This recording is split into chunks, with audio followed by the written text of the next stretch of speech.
people they bring up here, what kind of message they have. I agree we need to get out there and change your campus. Here's what we're going to do. I'm going to start off the 10-minute version of my 60-minute campus comedy event with a little spring break tip. If you are ever flying to and from Jamaica, don't ever buy drugs anywhere on that island, because the police officers at the airport have way better prices. Okay, I know. Your clothes on. 1 week ago tonight, I did my first ever show at a clothing optional resort. Those people wore flip-flops on their feet and nothing else. How do you call on people at a show like that? Like tonight, it's like, sir, the tie, or hey, the Penn State shirt. That night, it's like, hey, circumcised guy, what's up? Nipple ring, what do you think? Nipple, sorry, I just heard my wife's voice. You wouldn't notice the nipple. Your breast obsessed. Shame on you. You're booby obsessed. I said, no, I'm not. My wife said, yes, you are. Other than these D cups, what is the hottest, the sexiest thing I've got? Don't lie! I said,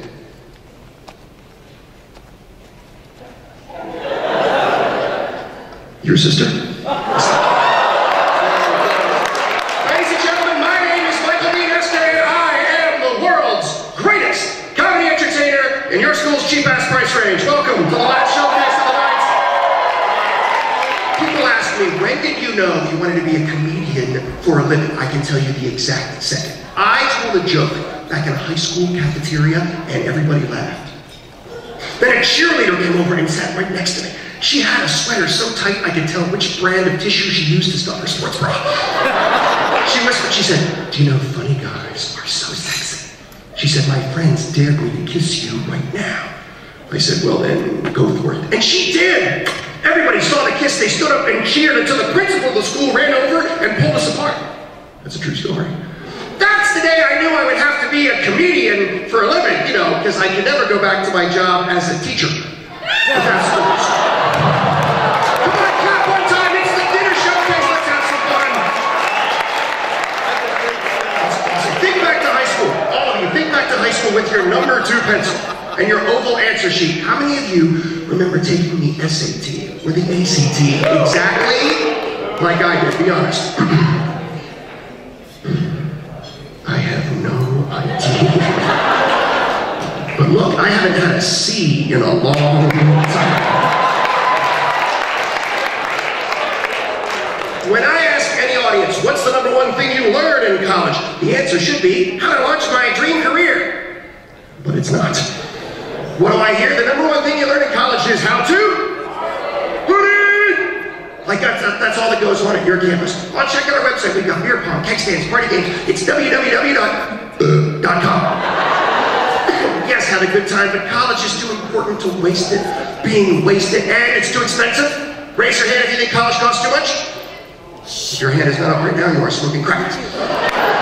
So do you want to screw your school back for every nickel of that obscene tuition and the amount of fees they make you pay every year? Here's how you do it. Listen.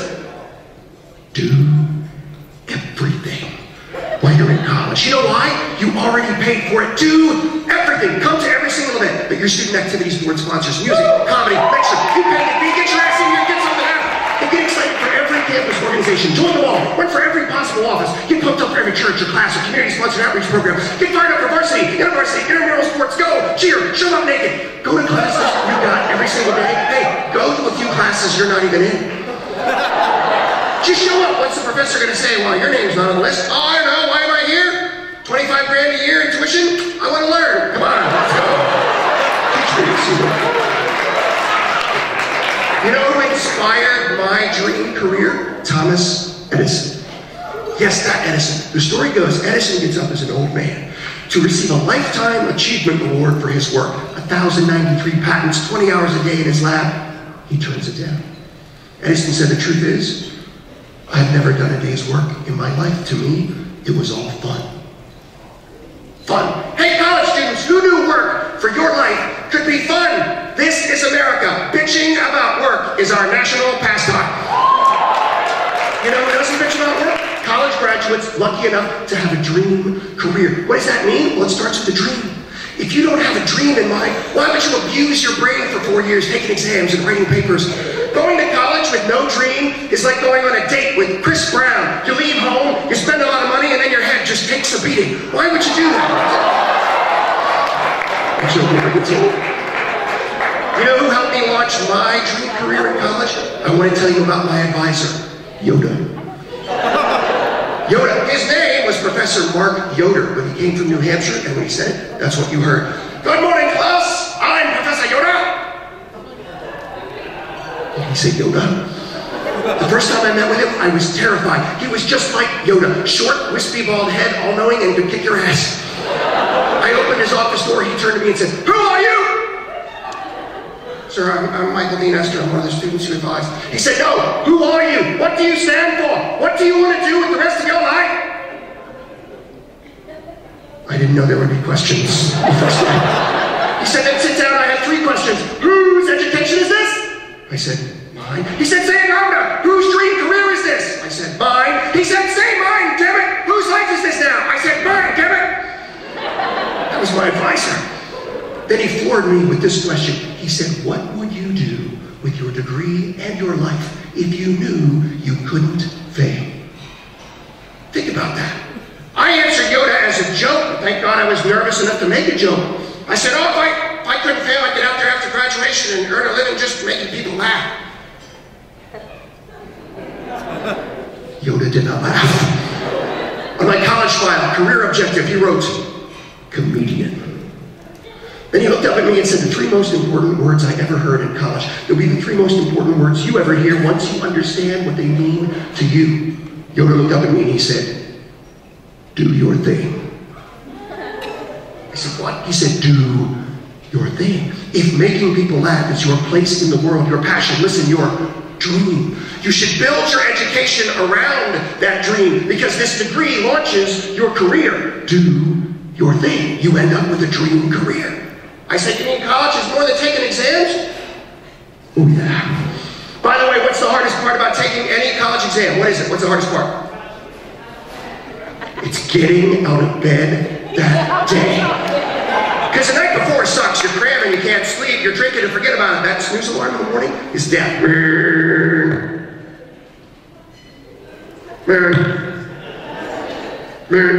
All day you'll hammer that thing. So I invented the cure for snooze alarm addiction. It's called the liquid alarm clock. For every 1 hour you sleep, crappy night before the exam, 1 8-ounce glass of water at bedtime. 4 hours, 4 waters. In the morning, you will thank me.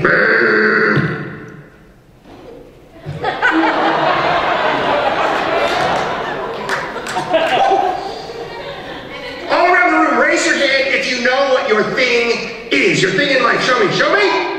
Yes? Yes. I'm going to help all of you focus, whether you know or you don't. I have 2 questions. When you think of that occupation, that career, does it excite you?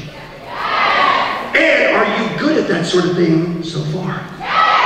Start there. What excites you? What are you good at? What are you good at? And what excites you? Guys, young men in the room, 1 word of caution. Just because something excites you does not make you automatically good at it. For example, I was packing my suitcase for this road trip. My wife walks in the bedroom. I said to her, honey, before you take me to the airport, how about a quickie, you and me? She said, ooh, a quickie, as compared to what? The only thing she requires me to be good at in the bedroom, grammar.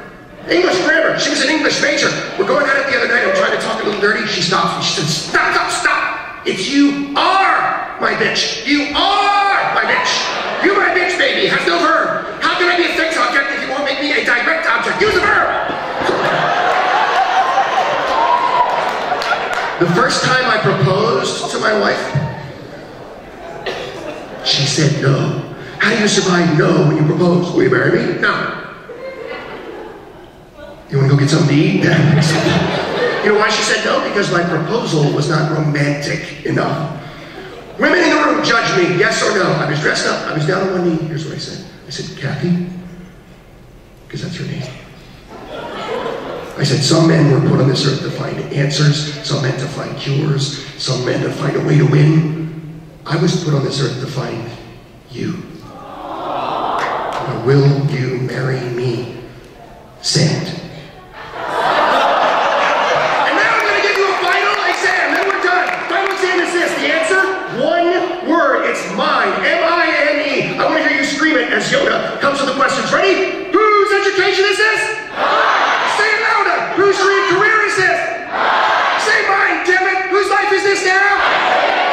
then do your thing. That's my showcase, everybody. Thanks so much.